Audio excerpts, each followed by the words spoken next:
Overall physics में हम एक बार फिर रिकैप कर देते हैं। ओवरऑल फिजिक्स में जब भी कोई भी सवाल वेक्टर पर डिपेंड आता है, जैसे electric force, gravitational force, electric field intensity पे यदि कोई सवाल आ गया, मैग्नेटिक फोर्स पर आ जाए, मैग्नेटिक फील्ड इंटेंसिटी पे आ जाए, फोर्स पर आ जाए, टॉर्क पर आ जाए, तो वो सवाल वेक्टर सम से, वेक्टर सब्ट्रैक्शन से वेक्टोरियली ही सॉल्व होगा, क्योंकि उसका मैग्नीट्यूड भी और डायरेक्शन भी।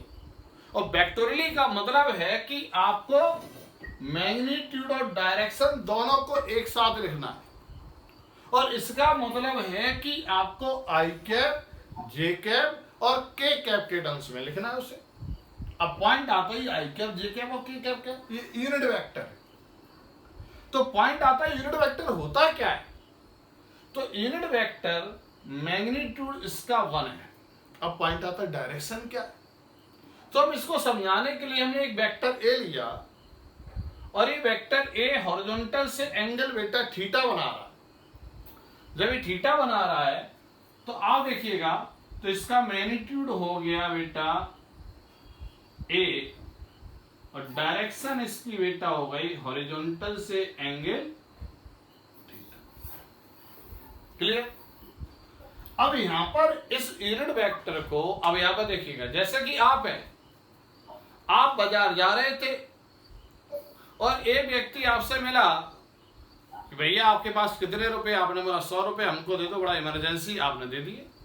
ह्यूमैनिटी के नाते इमरजेंसी, उसका काम चल जाएगा। अगले दिन फिर निकले, फिर उसने मांगा, फिर आपने थोड़ा सोचा, लेकिन लगा यार होगी जरूर, फिर दे दिया। फिर आप निकले, फिर आपने देखा दूसरे से मांग रहा है, फिर तीसरे से मांग रहा है, फिर क्या हुआ, आपने देना बंद कर दिया। लोगों को पता चला, देना बंद कर दिया। फिर वो क्या करेगा, बिकॉज उसको पैसे तो कलेक्ट करना है अजीब का चलाने के लिए, तो क्या करता है, वो इस तरीके से अब आपके पॉकेट मारता है जिससे आप समझ ना पाए। इसे बोलते हैं टोपी पहनाना, यानी आपके पैसे इस तरीके से निकालना पॉकेट से जिससे आप समझ ना पाए, इसे बोलते हैं टोपी पहनाना। और वो टोपी पहना के एक खास बात है उसकी कि यूनिट मैग्नीट्यूड ही निकालता है, यूनिट मैग्नीट्यूड निकालता है। उसने चोरी कर ली, आपकी पॉकेट मार ली, आपको पता ही नहीं चला, राइट? आपने पता ही नहीं चला, मतलब टोपी पहना दी आपको। और लेकिन जब आपको पता चला कुछ समय के बाद, तो आपको ने पुलिस कंप्लेंट की। आइडियल पुलिस की मैं बात कर रहा हूं। तो ज्यादातर पुलिस क्या है, मिली जुली आजकल, चोर और पुलिस आपस में मिले जुले, उनको सब पता रहता है, इसलिए ना तो आपकी सुनते हैं और ना ही कोई एक्टिविटी इस तरीके से करते हैं ताकि वो पकड़ा जाए। लेकिन हम आइडियल पुलिस की बात कर रहे हैं। आपने कंप्लेंट की और उस चोर को पकड़ा गया। जो सामान चोरी हुआ था उसे बरामद करके किसे वापस दिया जाएगा, जिसका है। मतलब आपका सामान चोरी हुआ था, वो सामान जो पकड़ा गया है वो आपको दोबारा मिल जाएगा। इसी तरीके से यहां पर ए वेक्टर को भी एक चोर मिला और उसने चोरी की, और चोरी कैसे की, ए को क्या पहनाया, टोपी पहना दी। अब टोपी को हम इंग्लिश में कैप बोलते हैं। तो हो गया बेटा एक कैप। तो एक कैप से अब क्या हुआ, इसका टारगेट क्या हुआ, एक कैप से उसने यूनिट मैग्नीट्यूड चोरी कर लिया। लेकिन ये चोर जब पकड़ा गया तो किसे मिला, इसी को मिला। मतलब ये किसकी तरफ जा रहा है, इसी की तरफ जा रहा है, मतलब इसकी भी डायरेक्शन हॉरिजॉन्टल से एंगल थीटा होगी। क्या होगी, हॉरिजॉन्टल से एंगल थीटा। कहने का मतलब यह है कि यूनिट वेक्टर ये किसका है, ए वेक्टर का यूनिट वेक्टर है, इसलिए इसकी डायरेक्शन इसी के अलोंग है, जो किसकी भी हॉरिजॉन्टल से थीटा है, इसकी भी हॉरिजॉन्टल थीटा है। तो हर यूनिट वेक्टर की डायरेक्शन जिसका वो यूनिट वेक्टर उसी के अलोंग होगी। यदि मेरे यूनिट वेक्टर की डायरेक्शन मेरे अलोंग होगी, आयुष के यूनिट वेक्टर की डायरेक्शन आयुष के अलोंग होगी, संतोष के यूनिट वेक्टर की डायरेक्शन संतोष के अलोंग होगी, लेकिन मैग्नीट्यूड हमेशा 1 होगा। डायरेक्शन उसी के अलोंग होगी जिसका वो यूनिट वेक्टर है। अब हमने क्या किया, 3 म्यूचुअली परपेंडिकुलर लाइन ली, 1 2, और तीसरी लाइन हम यहाँ पे ड्रॉ नहीं कर सकते, इसे आपको दिमाग में सोचना पड़ेगा। तीसरी लाइन ये है, कुछ लोग इस तरीके से बना लेते, वो गलत है, आपको दिमाग में सोचना पड़ेगा। ये लाइन और आपस में एक जगह इंटरसेक्ट कर रहे हैं, इसे बोल देते हैं ओरिजिन, और इसमें एक लाइन का नाम दे देते हैं एक्स एक्सिस, दूसरी लाइन का बेटा नाम दे देते हैं वाई एक्सिस, और तीसरी लाइन का नाम दे देते हैं जेड एक्सिस। क्लियर? अब यहां पर आप देखिएगा, अब इसकी तरफ गए तो ये डायरेक्शन, इसकी तरफ गए तो इसकी अपोजिट हो गई तो माइनस एक्स एक्सिस, इसकी तरफ गए तो ऊपर, इसका ये अपोजिट तो माइनस वाई जेड एक्सिस। अब ये क्या है? जेड एक्सिस और ये माइनस जेड एक्सिस। अब बेटा क्या बोला गया, इसका यूनिट वेक्टर क्या होगा? तो यूनिट वेक्टर का मतलब मैग्नीट्यूड 1, डायरेक्शन इसी के अलोंग होगी, मतलब इसके यूनिट वेक्टर का बेटा नाम क्या रख दिया गया? आई कैप, और बेटा इसके यूनिट वेक्टर का नाम रख दिया गया माइनस आई कैप, यानी कि एक्स एक्सिस का यूनिट वेक्टर का डायरेक्शन किधर होगी? पॉजिटिव एक्स एक्सिस की तरफ होगी, तो इसके यूनिट वेक्टर का नाम रख दिया गया आई कैप, और इसके यूनिट वेक्टर का नाम रख दिया गया minus I cap. Minus I cap का मतलब क्या हुआ कि मैग्नीट्यूड तो 1 है, डायरेक्शन माइनस एक्स एक्सिस की तरफ है। इसी तरीके से इसके यूनिट वेक्टर का नाम होता है जे कैप, मतलब मैग्नीट्यूड 1 है, डायरेक्शन पॉजिटिव वाई एक्सिस की तरफ है, माइनस जे कैप मतलब मैग्नीट्यूड 1 है, डायरेक्शन माइनस वाई एक्सिस की तरफ है। इसी तरीके से पॉजिटिव जेड एक्सिस जो आउटसाइड ऑफ द प्लेन है, इसके यूनिट वेक्टर को बेटा के कैप बोलते हैं, माइनस जेड एक्सिस के यूनिट वेक्टर को हम माइनस के कैप बोलते हैं। ये आपको पॉइंट आपको क्लियर करने हैं, ठीक है? तो ये होता है बेटा यूनिट वेक्टर। तो I cap, J cap, K cap, minus I cap, minus J cap, minus K cap, all are unit vector. I cap positive X axis का यूनिट वेक्टर है, minus I cap minus X axis का unit vector है, J cap positive Y axis का unit vector है, minus Y cap minus J cap minus Y axis का unit vector है, K cap plus Z axis का जो outside of the plane है, और इनसाइड ऑफ द प्लेन है वो माइनस जेड एक्सिस का यूनिट वेक्टर है। तो इस बात को आप विशेष रूप से यदि आप ध्यान रखेंगे तो हमें लगता है कि यूनिट वेक्टर जो वेक्टर फॉर्म में है उससे आप इजीली आप लिख सकेंगे, ठीक है? नोट कर लीजिए। अब यहां पर आप देखिए, जैसे अब आप देखिएगा इसको कैसे लिखेंगे। अब इसको वेक्टर फॉर्म में लिखना है, तो कैसे लिखते हैं वो देखते हैं।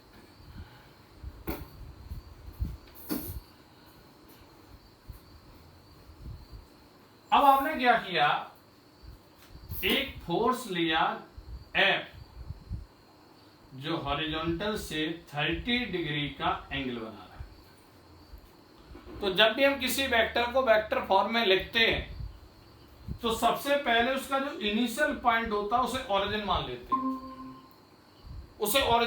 हैं, इनिशियल पॉइंट को ओरिजिन मान लेते हैं। जब भी किसी वेक्टर को वेक्टर फॉर्म में लिखना है तो इनिशियल पॉइंट को ओरिजिन मान लो, और एक्स एक्सिस ड्रॉ कर दो और वाई एक्सिस ड्रॉ कर दो, बस।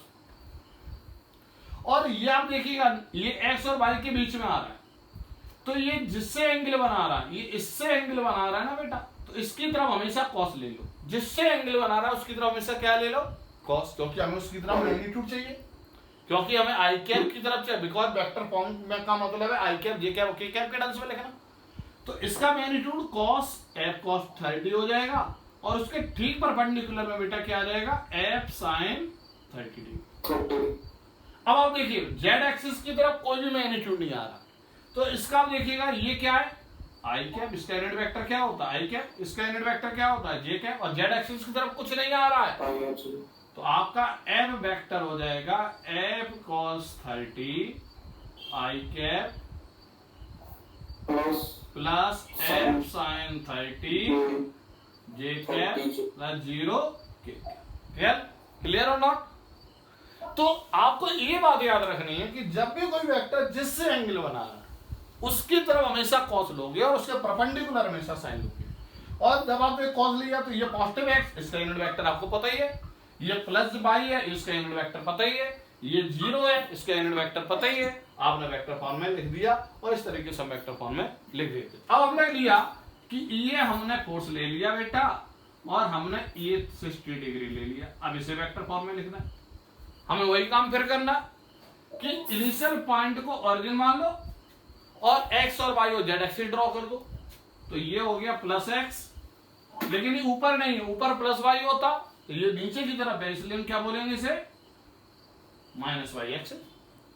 अब यहां पर आप देखिए ये इससे एंगल बना रहा है बेटा, तो आप देखिए इससे, बिकॉज इसका मैग्नीट्यूड एक्स की तरफ है ही नहीं, वाई की तरफ है नहीं, बीच में मतलब दोनों की तरफ है, तो कैसे करेंगे कंपोनेंट का, इसी को बोलते हैं कंपोनेंट करते हैं।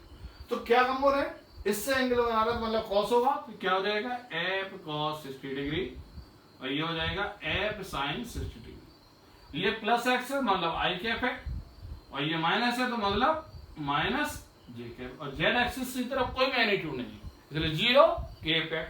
तो आप देखिए वेक्टर फॉर्म में क्या लिख देंगे आपको यहां वाले में, F cos 60 degree of I cap plus F sine 60 degree of minus J cap plus zero के कैप। तो इस तरीके से हम वेक्टर को वेक्टर फॉर्म में लिखते हैं। मतलब जब कोई vector X axis Y axis Z axis की तरफ नहीं है बीच में, तो हम कंपोनेंट करते हैं। यदि आपका कोई वेक्टर मान लो ऐसा ही दिया है, एफ दिया हुआ, इसे वेक्टर फॉर्म में क्या लिखोगे, टी इनिशियल पॉइंट को ऑरिजिन मान लो, ये एक्स एक्सिस है, वाई की तरफ कुछ नहीं है, जेड की तरफ भी कुछ नहीं है, तो एफ क्या हो जाएगा एफ आई कैप ही हो जाएगा, जीरो जे कैप हो जाएगा और जीरो के कैप हो जाएगा। यदि मान लो ऐसा है तो बाई एक्सिस की तरफ डायरेक्ट ही है, तो क्या हो जाएगा एफ एफ जे कैप हो जाएगा। यानी कि आप कहने का मतलब मैं ये कहना चाहता हूं कि जब किसी वेक्टर को वेक्टर फॉर्म में लिख रहे हैं तो पहले इनिशियल पॉइंट को उसको ऑरिजिन मान लो, और यदि वो एक्स वाई और जेड एक्सिस की तरफ ऑलरेडी है तो उसे कंपोनेंट करने की आवश्यकता नहीं है, डायरेक्टली आई और जे और के में लिख दोगे आप। लेकिन यदि बीच में लाई कर रहा है जैसे कि ये और ये, तो आप जिससे एंगल बना रहा है उसकी तरफ कॉस लोगे, उसके परपेंडिकुलर साइड ले लोगे, और जिसकी तरफ कॉस लिया है उसके आपको अपने आप पता चल जाएगा। ये इधर तो जे है तो आपने लिख दिया, इसी तरीके से आई है लेकिन ये नीचे की तरफ था तो क्या है माइनस जे है। इस तरीके से हम वेक्टर को वेक्टर फॉर्म में लिखते हैं। तो आप इस तरीके से, बिकॉज ये बहुत इंपॉर्टेंट है, ये ओवरऑल फिजिक्स चाहे 11th का पोर्शन हो, चाहे 12th का पोर्शन हो, चाहे आपका बीटेक का पोर्शन हो, चाहे वो एमटेक का पोर्शन हो, यदि कोई भी सवाल है, यदि कोई भी डेरिवेशन फोर्स यानी कि मतलब है वेक्टर क्वांटिटी पर डिपेंड कर रहा है, तो उसे आपको वेक्टरली ही लिख के अटेम्प्ट करना पड़ेगा, अन्यथा आपको दिक्कत आएगी। तो आज हमने ये पॉइंट आपको शेयर किया।